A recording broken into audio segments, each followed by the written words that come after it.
Shuti bavandimwe nk'uko mubibona murabona ko ubukwe buri aha budasanzwe, ni ubukwe budasanzwe burimo ababyeyi, burimo abantu batandukanye, kandi ngira ngo Imana yakoze ibintu bikomeye. Nanjye ndi mu kazi k'Imana, harimo ababyeyi, harimo abarimu, ngira ngo murababona, harimo mwarimu Rasheli, harimo mwarimu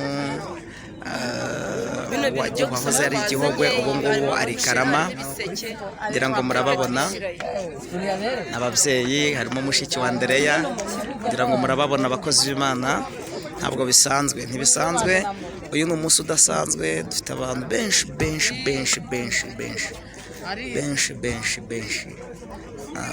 Ubukwe budasanzwe, ubukwe bwa mbere mu Rwanda, ubukwe burimo Imana.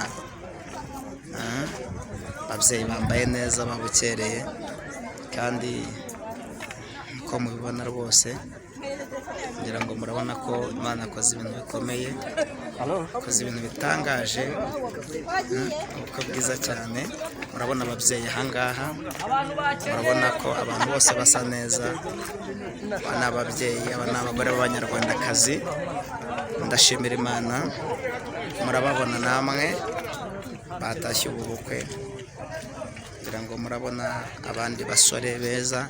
Bakunzi ba Channel Bigerezo TV, ndagira ngo mbereke ko ubu bukwe budasanzwe, kandi iyo Imana igukerereje iranagutegera. Murebe namwe ubukwe, Imana iduhana umugisha. Turakomeza tubahabaye.